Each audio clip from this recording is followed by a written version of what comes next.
Hi, this is Shauna, the CEO and founder of Fuel Talent. One of the things I have loved most in my 25-year recruiting career has always been the stories that people tell. Stories of leadership, career choices, company ideas, and team building. My inspiration for starting the What Fuels You podcast came from being curious about people's lives and wanting to help share their stories. What path brought them to this place? What decisions did they make that led to failures and successes? Who influenced those decisions, and what lessons were learned along the way? I hope you enjoy the What Fuels You podcast. Today's guest on the What Fuels You podcast is Scott Svenson. Scott is the CEO and co-founder of Mod Pizza, a fast casual restaurant chain that offers artisan-style pizza and salads with nearly 500 locations across America. At its heart, Mod is a platform for doing good and is rooted in the idea that if you take care of their employees, they'll take care of their customers and the business will take care of itself. Prior to founding Mod, Scott and his wife, Allie, founded and sold two successful businesses while they lived in the UK, Seattle Coffee Company and Carluccio's. While in the UK, Scott served as the president of Starbucks Europe before returning to his hometown of Seattle to raise their four boys. Welcome, Scott. Good to see you. Very nice to see you too. Thanks for having me. Okay, we're going to start with rapid fire. Okay. Given this crazy past year, I'm curious if you've read, listened to, or watched anything that has kind of left you with a strong impression or feeling. Oh my goodness. My reading has definitely picked up a lot during the pandemic. Just as a little tip, I use an app called Goodreads. Oh yeah, I love Goodreads. Which is fabulous. My boys, I have four boys, and they use it as well, so we can kind of compare back and forth. So I set myself some reading challenges, which is a great way to make sure that I'm doing my reading. I'd say the things that I've read, one, there's a fabulous historical book that I read that really stuck with me called The Splendid and the Vile. It's about the first year of Winston Churchill's role as prime minister at the outset of World War II, and it is a fabulous, fabulous story, and it's very engaging. And I've also done a lot of reading around, interestingly enough, mindfulness and Buddhism. And interesting. That's been a big area.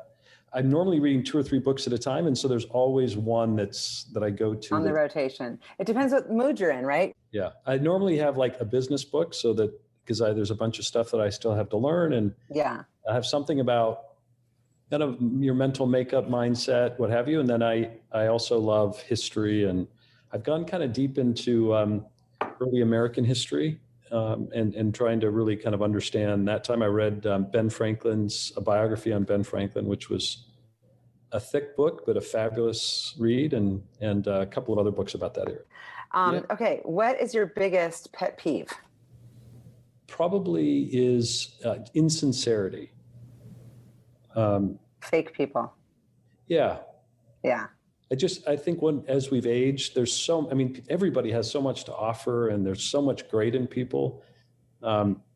When people show up in a way that's not authentic or real, or they're putting on airs or what have you, that bothers me maybe more than it should, or maybe. Well, you don't have time for it, and you want to surround yourself with people who lift you up and who you feel like are seeing you completely, and you can see completely. I get that 100%. It's a great question, but the other one that comes to my mind is a lot of people complain about things that they have no control over, and that's one of the things that drives me crazy, which is if you can't control it, just let it go. Okay, this is a lighter one. What is the best concert you ever attended?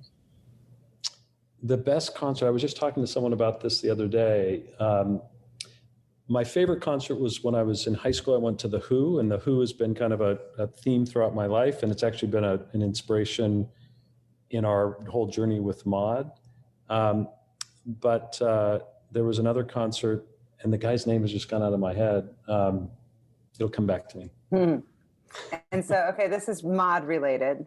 Yep. What is your all-time favorite pizza on the menu at Mod? You've got so many good ones.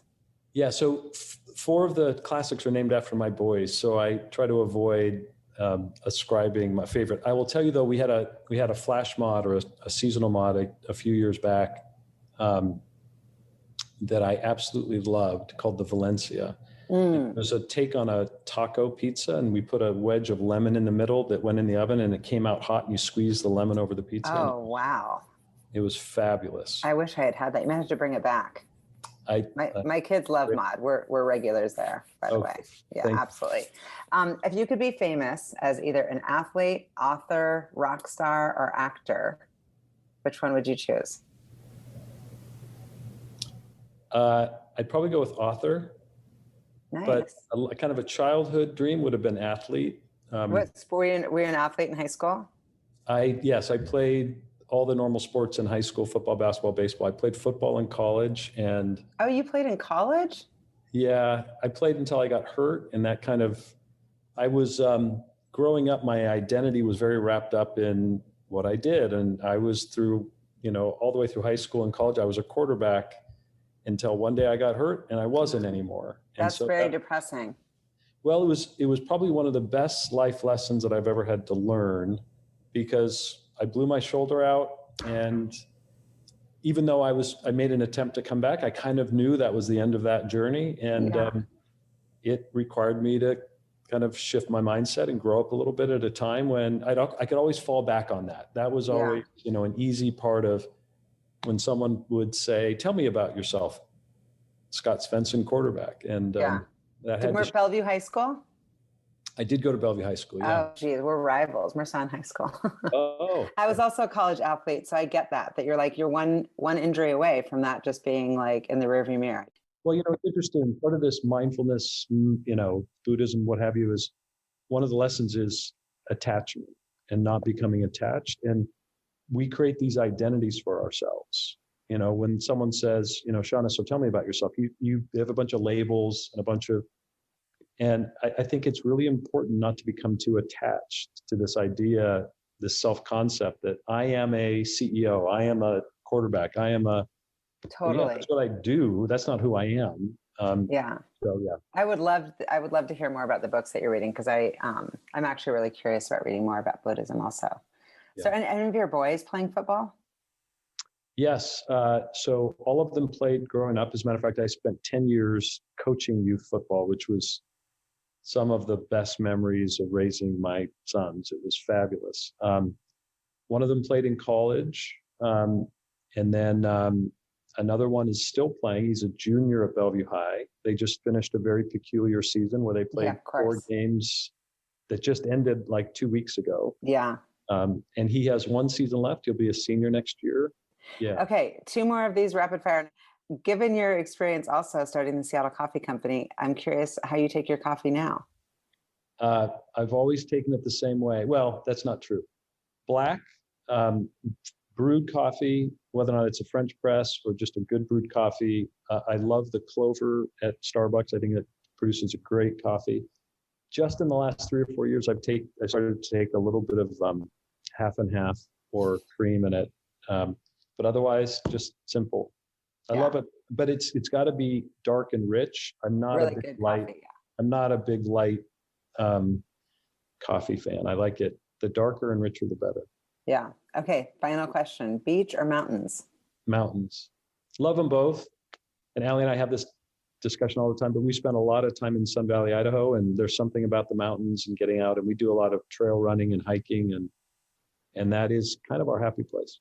Yeah, I love it. So, okay, so you grew up in Bellevue. Are you an only child, or you have siblings? Tell me about your family. There are 4 kids, 3 siblings. I have an older sister, a younger sister, and a younger brother. Okay, so you're right there in the middle. And what were you like in high school? It sounds like you were a sporty spice, like all about the sports. And were you driven, as far as business? Were you thinking like as a typical entrepreneur? Yeah, so it's interesting. I was pretty driven, or maybe put differently, I was pretty responsible. I played 3 sports. I focused on school. I had a lot of fun. I kind of had a very typical, somewhat idyllic upbringing.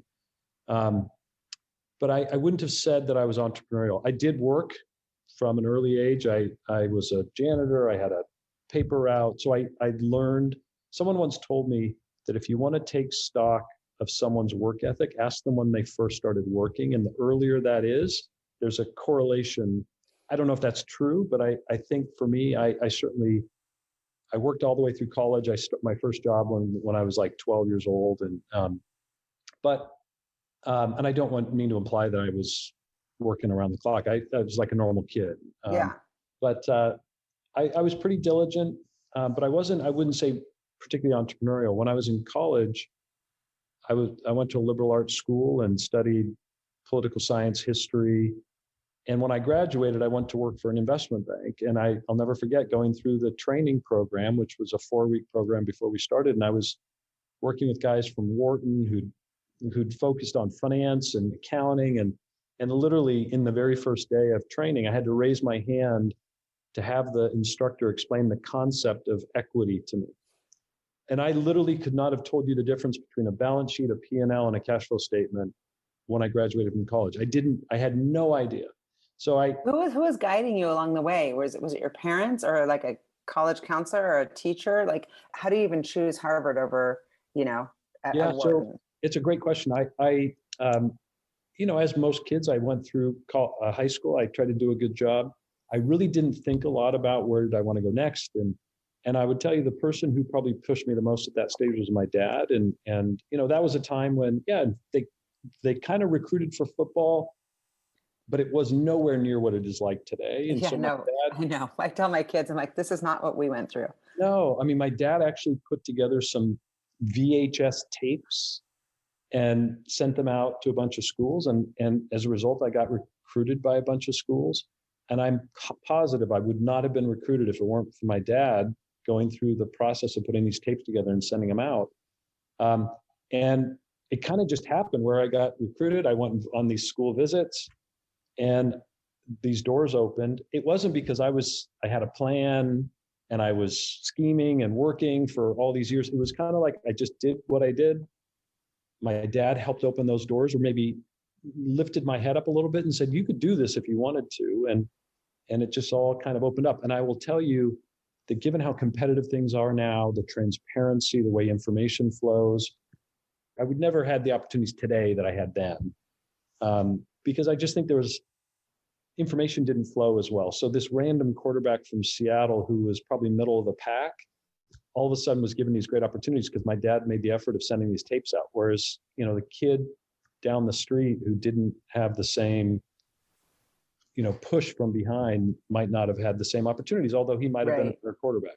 Well, that's what makes you a great leader too. And especially with how you're building Mod is just your recognition of that, right? Some people just think like they deserve everything that they've ever gotten. And there is some acknowledgement that you started a little ahead because of the push. And that makes sense to me. Okay. So you moved to New York because that is kind of the typical, you go to Harvard, then you go to New York. Yeah. But you could have done just about anything. Investment banking is such a great foundation for business. Like, to set you up for anything that you do, to understand how to read a balance sheet and a P&L is helpful. Yeah. Did you get recruited out of Harvard to go to different investment banks? And which one did you choose? Yeah. So it's really interesting.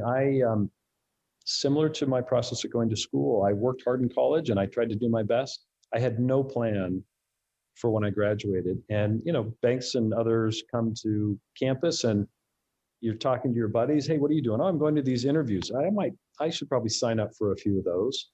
And I interviewed with 4 or 5 banks. I ended up narrowing it down to 2.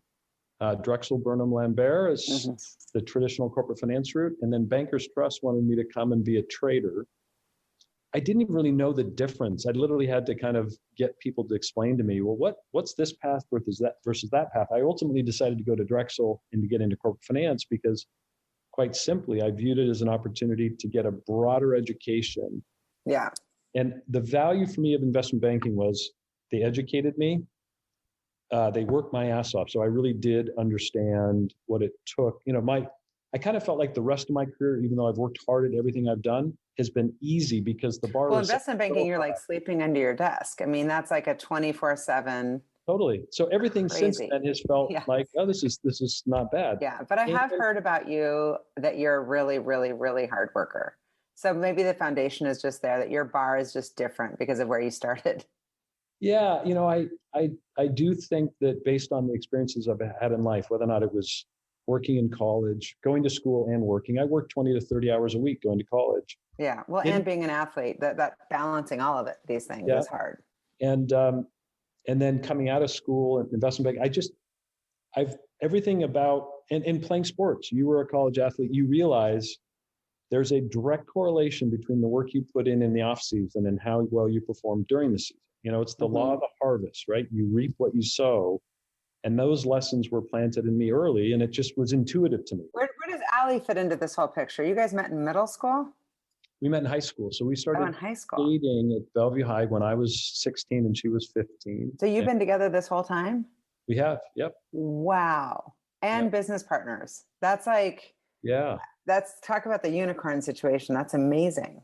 Well, a lot of people ask, what was the luckiest break in my life? It was meeting her and just the fact that we've been able to share this journey together. And we are a really good complement to each other. We help each other because we kind of complete each other in a lot of different ways. She's incredible and has talents that I don't.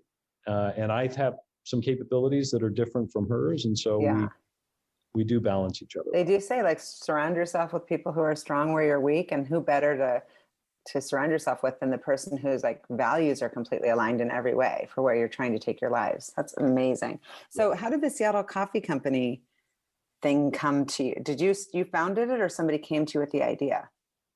So we founded it, and it was very much the byproduct of, I went from school to New York, was in New York for about 18 months and was given an opportunity I could either go back to business school, or they gave me an opportunity to move to London and kind of become, an associate. So I kind of bypassed that. And for me, I'd never traveled abroad. I hadn't traveled a lot as a kid.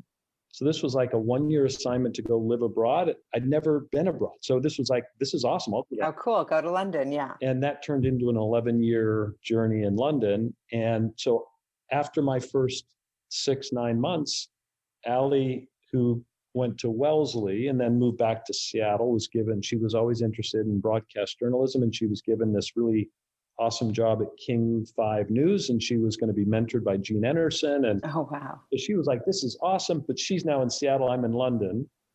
And we started to have these conversations around, okay, what's our future? And I said, maybe you should come to London. And I'll give Allie credit. She was like, if this is going to work, that's probably what needs to happen. And so she packed up her stuff, moved to London. And literally within days of her arriving, she started to identify all the things that London really needed that they didn't have. At the very top of the list was a Starbucks style coffee experience. And so that started a long conversation that lasted about 4 years, including conversations with friends, and where some very good friends of ours finally said to us, you guys have been talking about this for years. You should either do something about it or stop talking about it.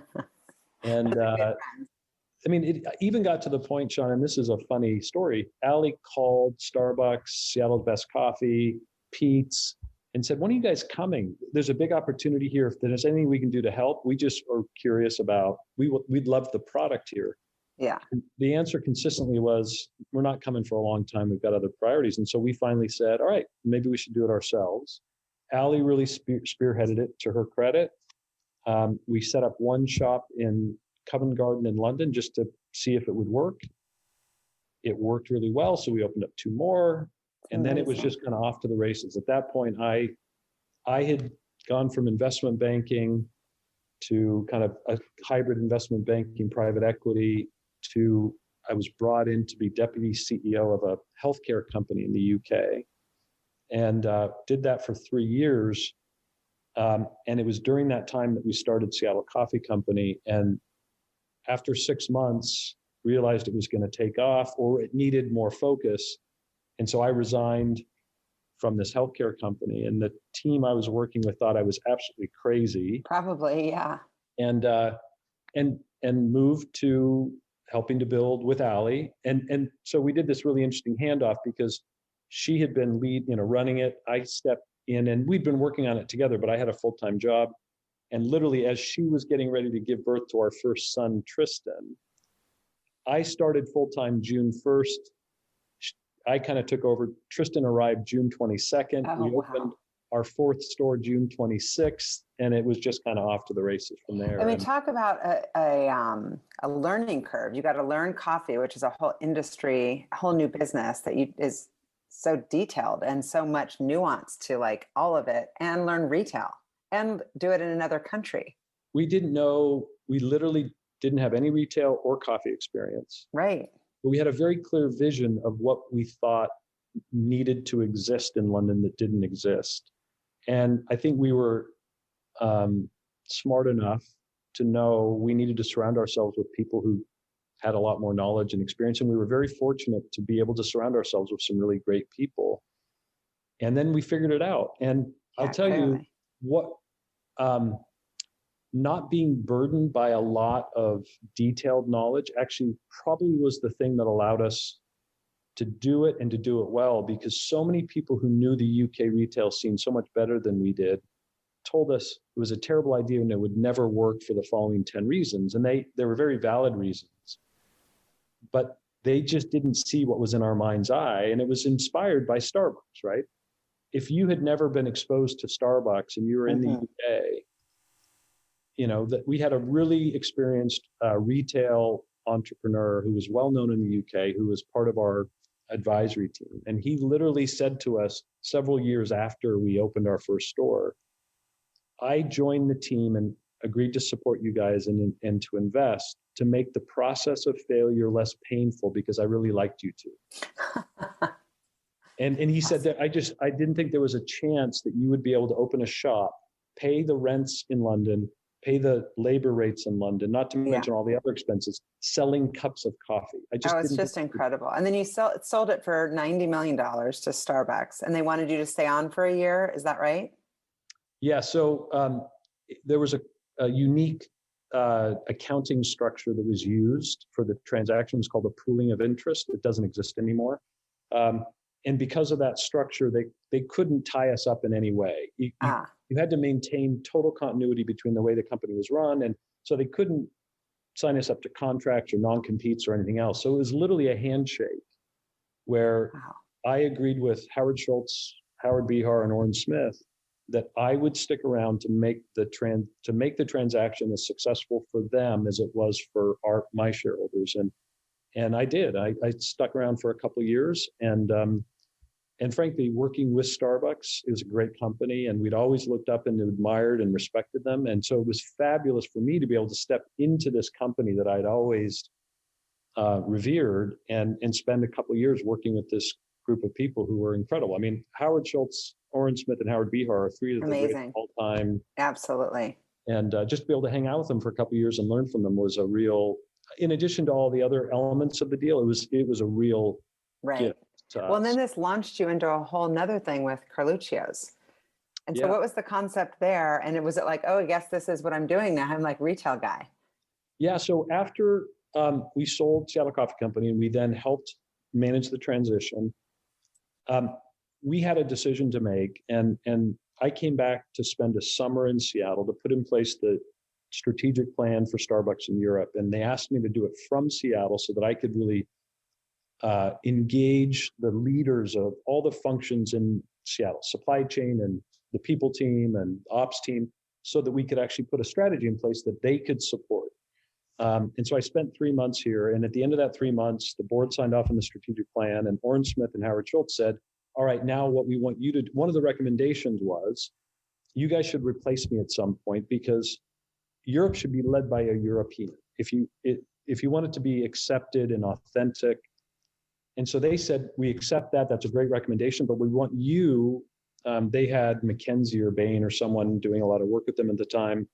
And one of the things they didn't have in place was a progression plan, a succession plan for a lot of their leadership team. And so they said, we want you, and they identified 2 other leaders to enter into this program, but we need a 5-year commitment because we're going to announce it and we're going to make it visible to Wall Street and to investors, and we don't want you to leave a year or 2 in. And I was flattered, but I used that as an opportunity to take some time with Allie and talk about what we wanted to do in life. And so we decided what we really wanted to do was go back and build something again. And I had a great meeting with Howard Schultz where I laid it out for him. And he's incredible because I said, listen, first of all, I'm going to decline your offer. And here's why. We had 2 hours together. Halfway through, he said, I'm really disappointed. And I would have done the same thing if I were in your shoes. Because just as an entrepreneur, I said, listen, Howard, I love this business and I love you guys and I love the Starbucks brand, but I just don't think I'm cut out to build someone else's business. Yeah, you got the bug. Yeah. And so in any event, that's what we decided to do. And one of the next projects we took on is we were introduced to Antonio and Priscilla Carluccio, these two incredible, amazing entrepreneurs in London. And they asked us for some help with a project that they were working on. And because of Seattle Coffee Company, which was a small business that got a lot of press in the UK, they reached out to us for help. And so we, again, were flattered and we loved them. They were well known and we leaned in. And for, I think it was like 10 or 11 years, worked with them, some of which we were in the UK, some of which we then moved back to the States. Yeah. To help them build this amazing business called Carluccio's, which is one of our favorite businesses of all time. And the way I describe it is that if you were to imagine a mashup of Dean and DeLuca, Starbucks, and a French cafe. It's like a dream. But make it Italian. That was Carluccio's. And Antonio was this well-known Italian chef personality.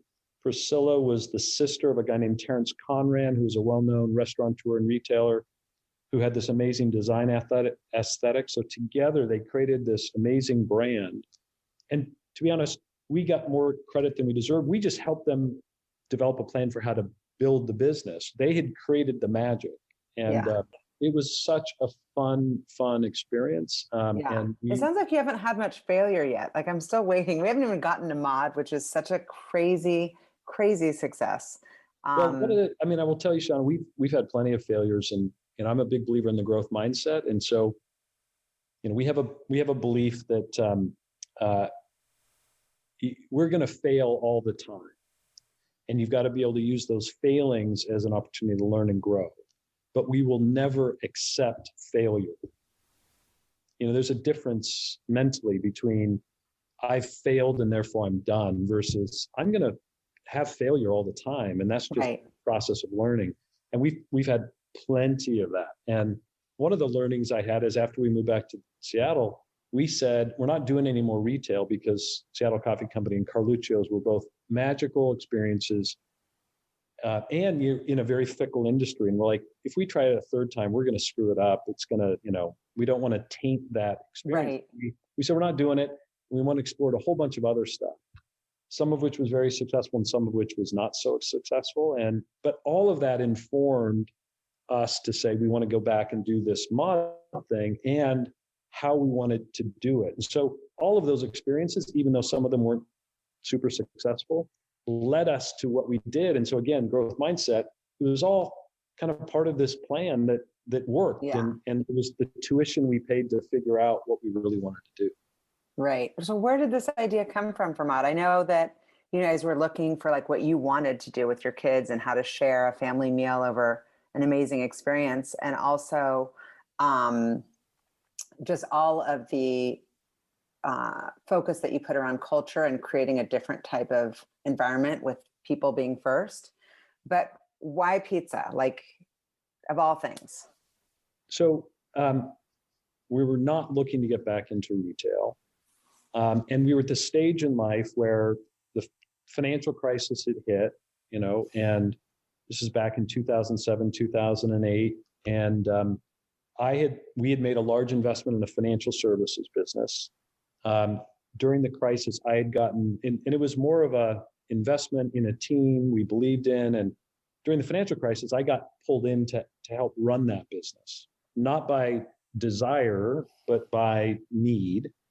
And meanwhile, we'd started Mod, and we were involved in some philanthropic things that gave us exposure to one way of giving back, which we decided was not the most effective way for us. But we really kind of focused our mind. So all these things were coming together, the financial crisis, a lot of need in the community. We chaired this big luncheon that for 9 months we invested a ton of time in, but it really gave us exposure to, even in a place like on the East Side in Bellevue, where there's a lot of affluence, something like at the time, something like 1 out of every 3 kids was going to bed hungry. It was a shocking statistic, but it was this insight that Allie and I had. And then we had this financial services experience where it was not the right environment for me, the right culture / kind of mission. And then we had Mod, and all these things kind of mixed up, and we're like, wow, what happens if we really lean into Mod and use it as a platform from which we can actually, in a more sustainable and impactful way, make a difference? But chairing a luncheon, we spent 9 months, we did a lot of work, we raised a lot of money, it was very successful, but it's done. Now, it's not ongoing, right? There's no sustainability to it. But then we looked at our business and said, yeah, but we know how to do this. We know how to build a retail business. And if we build it with the specific intention to use it as a platform to make a sustainable, positive social impact, what would that be like? And how would that feel? And, you know, in life, you're looking for that inspiration. You're looking for that thing that once you've seen it, you're almost like, I cannot not do this. I have to do this. Because that's what you need as an entrepreneur, to get out of the bed early every morning and to work late at night and to make, to make the commitment that is necessary to build a successful business. And Allie and I, as soon as that got under our skin, we were like, this is it. And this could be really awesome if we could figure out how to do it. And and look at it differently. It sounds like, from just looking at measuring, like, okay, how many butts in the seats? How many pizzas did we sell? What was our balance sheet looking like? It's really about kind of what you're giving back as far as offering personal growth and opportunity for others. As a business person, as an entrepreneur, we are all what I consider business athletes, right? It's a sport, right? And we want to go out and win, and we want to score points. But for us, we've kind of redefined what the game is. So when we score points, meaning we grew our revenue, we grew our earnings, the question then is, then why? Why are you doing it? And for us, we have a flywheel, and it guides everything we do at Mod. And there are 4 quadrants to the flywheel. The first is an authentic purpose to use our business as a platform to make a positive social impact. We say that Mod exists to serve people in order to contribute to a world that works for and includes everyone. And that's the North Star, right? So, and to do that, we're going to bring a group of people together who care about that mission, and we're going to engage them and inspire them so they feel like they're a part of something that is about something more meaningful. And given that much of our purpose is around our people, and in particular giving opportunities to people who otherwise face barriers to employment, that next quadrant is so key, which is our people and how they feel, and making sure that they understand this journey is about them. And if we take care of them, they'll then take care of our customers, building a loyal and engaged customer base. And then the next quadrant is a successful business. And if you take care of your people and they take care of the customers, the business will take care of itself. Absolutely. And then we'll have the resource to invest back into our mission, our purpose, which will then do more for our people, which will just get that flywheel turning fast. And we discovered that early in this journey. We've kept it simple. That's what we're focused on. And it's what's really powered the growth behind the business and the willingness to kind of lean in. Listen, we were fortunate with Seattle Coffee Company and Carluccio to have some success. So we had a comfortable life. We didn't need to do this. And so this challenge of building a successful business that can make a sustainable social impact, so that the bigger the business becomes, the bigger and more profound the impact, that became this new paradigm for us. That's more of a legacy move, right? It's more like, hey, what mark, how will we be remembered? It's like, great, we have some success, we've got some affluence, but what actually is our mark that we're leaving on the universe? And you're doing it. It's so awesome.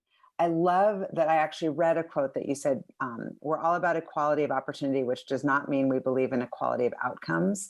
And that there was something you said about like pollution in the ocean, that like, yes, there are pollutants in the ocean, but it doesn't mean that that the ocean is polluted. It's a Gandhi quote, which just struck me. It really stuck with me, because I was like, I don't want to be in that mindset, because if you're in that mindset, nobody's going to do anything. If you're just fearful of like that one bad egg? Like, what about the opposite? That like trusting in the universe, that most people are good.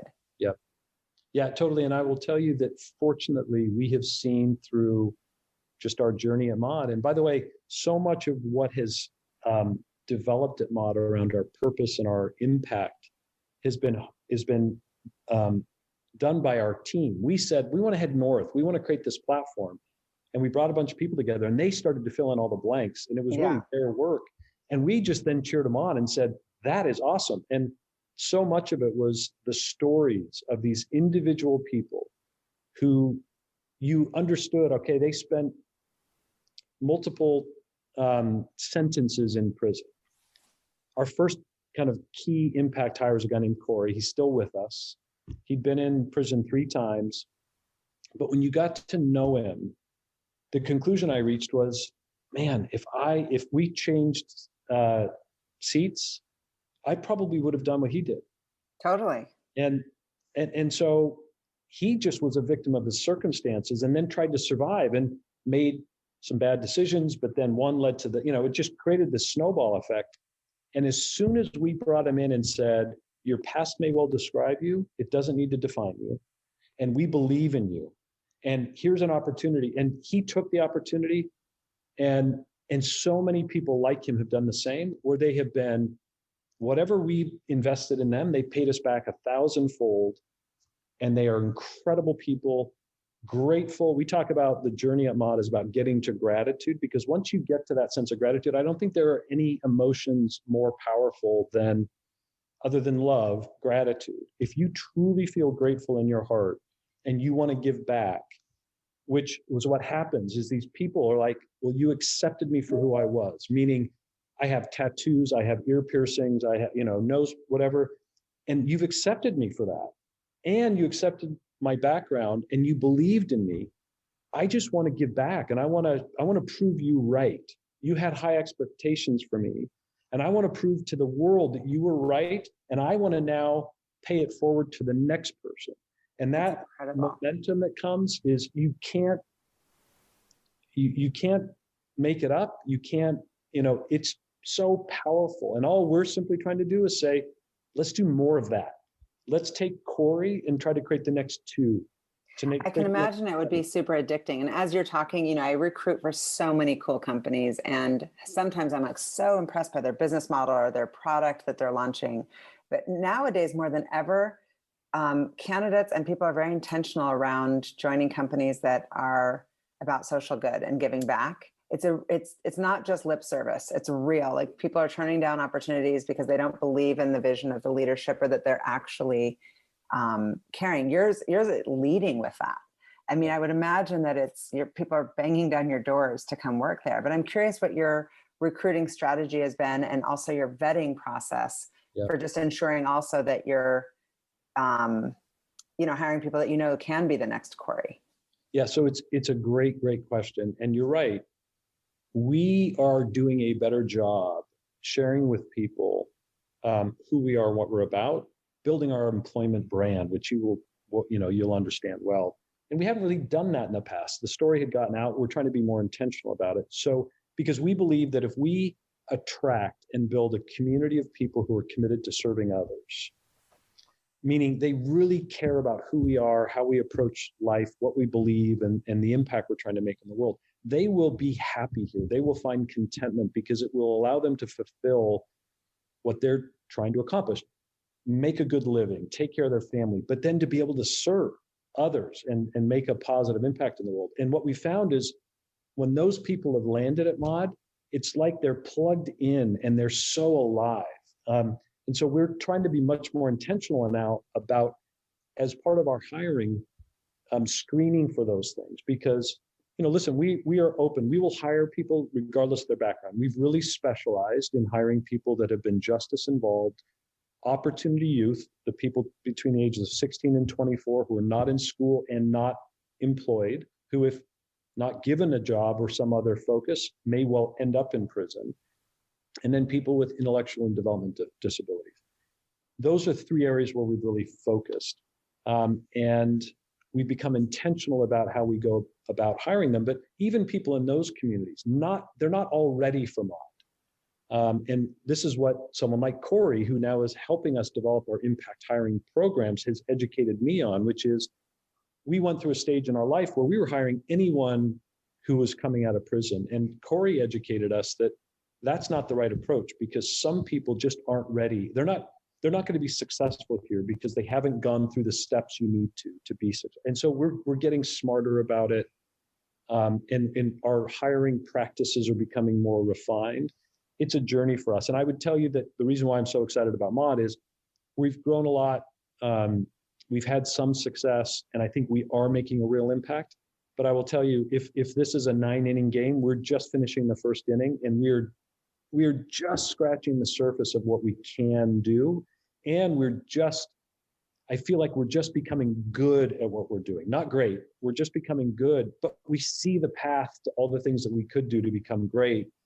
And that keeps us so motivated, because, our business is complicated. It's not very complex, meaning we have 500 stores. We got a lot going on. So there's a lot of moving pieces, but if you distill it down, it's a very simple business.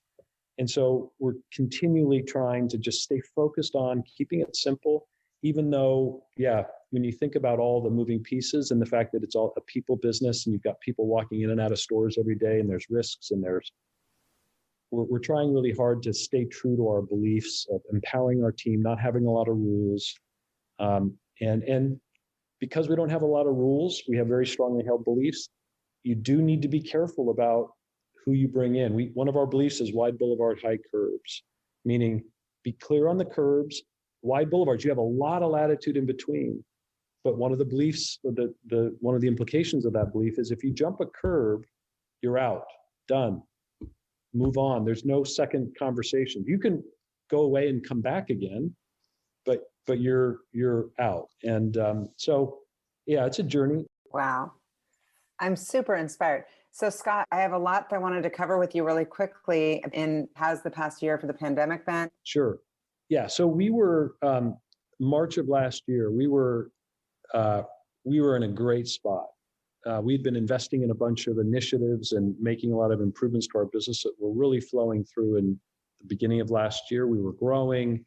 We were feeling pretty good until, the second, third week of March, and everything changed. And it really smacked us. And we had to close all of our dining rooms. Our sales went from growing at about 10%, our comp sales, which was very good for our industry, to being down 60% overnight.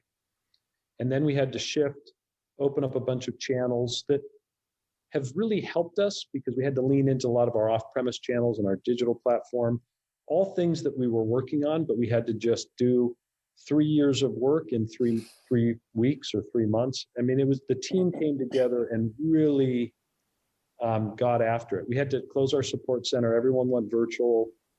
Unfortunately, because we had to prepare for the worst, we had to actually furlough some people and lay some people off, which was an incredibly difficult stage. But it was the mantra for us at the time is that if we're committed to serving, we have to survive. And so with this whole focus on surviving the pandemic, because we just didn't know, was 60% down the beginning of heading to 80, 90% down, or was it 60% down for a year, or what? We just didn't know. Right. Nobody knew how long, for sure. We didn't know how long. And so we were trying to prepare for the worst. But I will tell you that it really galvanized the team. We came together and we just started the slow march back, and the sales started picking up week after week. And it got back to about flat at the end of the year. Now, there was a lot of drama in between, because in addition to different spikes, we had really crazy weather. We had the social justice movement, which, given our culture and what we believe, it really impacted us a lot. And it was, in some ways, it felt like we were made for the times, but it did create some challenges just around how we showed up in a way that was authentic to who we were. So we had to manage through that. It just was an incredibly challenging, stressful year that had a real silver lining to it. Oh, yeah, you did so much. I mean, Operation Hunger, delivering over 10,000 hot meals. Yeah, I mean, we tried to lead by living our values and being who we wanted to. And there was a lot of stuff we did, and I won't go through the whole laundry list, but the one thing that was probably most relevant was we've always offered an employee a free meal when they're working. And because many of our employees are getting back on their feet. They were either homeless before they came out of prison. Having a really healthy square meal once a day that's free to them is important. And so that's always been a part of who we've been. During the pandemic, because we had to cut back on hours and we knew that people were going to be stretched financially, in addition to other things we did for them, we basically said, this free meal benefit, we're going to extend it. And it doesn't just need to be when you're working. If you're a Mod employee, you can come in for a free meal anytime you need one. And you can bring your entire family. That's incredible. Because we didn't want anyone to go hungry, right? And we feed people. And so that's something we could do. The other thing we did is we really leaned into something that we've had for many years called the Bridge Fund. And this was in reaction to the realization that something like 40 to 45% of all Americans could not handle a $400 unexpected expense in a given month because they live paycheck to paycheck.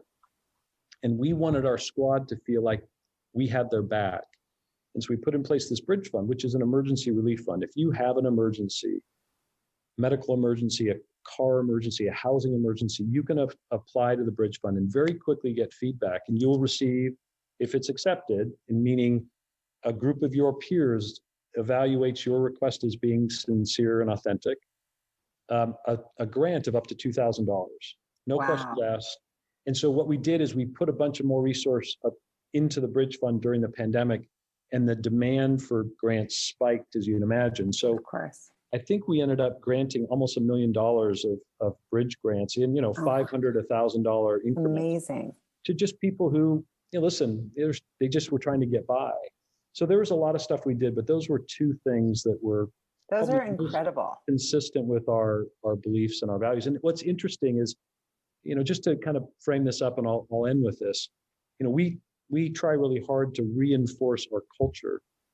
But I'm still learning, and I'm actually learning from our team.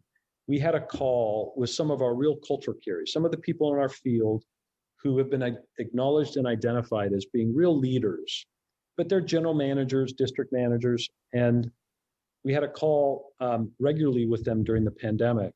And on one of these calls, I asked them the question, should we make this free meal benefit that we extended permanent? Should we make it a permanent part of our approach or our policy?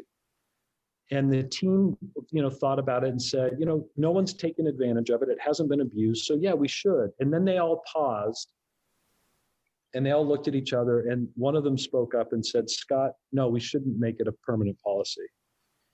And we're missing the point.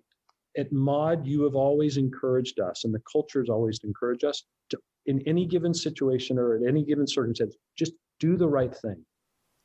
And if we have a squad member or a squad member's family who's hungry, the right thing is to feed them. So we would always feed them. You don't need to make it a policy. Interesting. Oh, that's so awesome. By making it a policy, you're diminishing or taking away the empowerment of other people to make that call.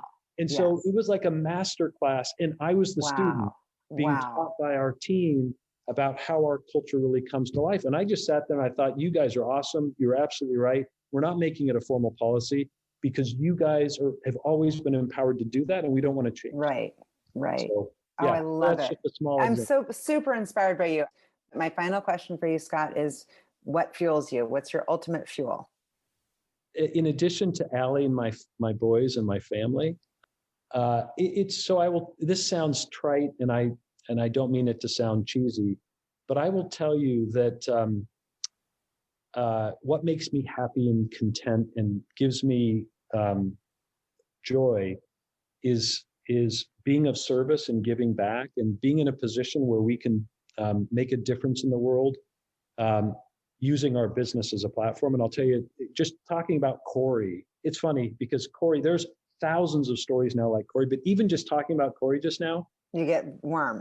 I got a high. I mean, it was like, I felt so good because I love that guy and I know the journey he's been on, and, being immodest for a moment, I feel a pride associated with being a part of his journey, and a small part, because we've always said Mod doesn't build character. We just allow it to be revealed. And we've created a platform for these people to get on stage and perform in a way that's just awe-inspiring. And that is incredibly powerful. And the one thing I've learned in my life, and you've been successful and you're around a lot of successful people, I think a lot of people get caught up in the race to nowhere.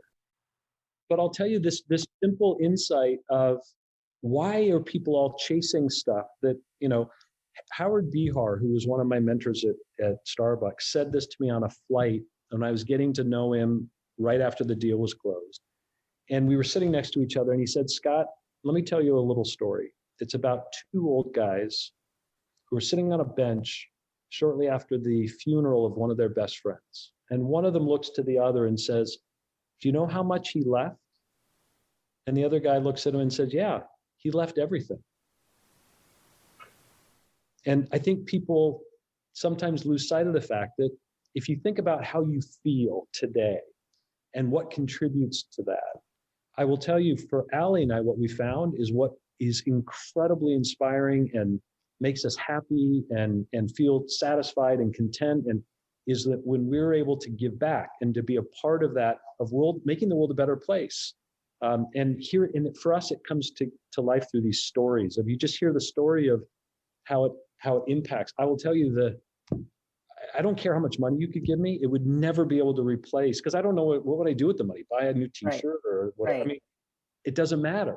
Of course, and I don't mean to minimize it. There's a lot of science and research around.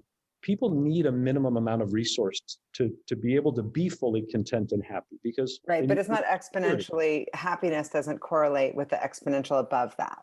Not at all. Yeah.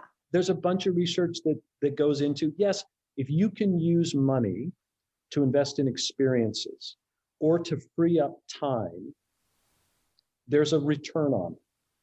But a lot of the other stuff that we spend money on that doesn't accomplish those two things have no correlation with happiness. My big thing is, actually, this comes from Nodder, who it's celebrate early and often. And that's kind of this mantra that he and I share and we talk about a lot, which is, we're at a stage in life where, dude, don't hold back. Celebrate early and often, because you just don't know how many more days you have to celebrate. And it's through experiences. Thank you for listening to the What Fuels You podcast. Be sure to subscribe, rate, and review on iTunes, Google Podcasts, or Spotify, and follow us on social media to keep up with the latest news and episodes. You can also contact us at podcast@fueltalent.com to provide feedback, ask questions, and share topics or guests you would like us to cover in the future. We hope you feel inspired by our guests and that we have helped fuel your day.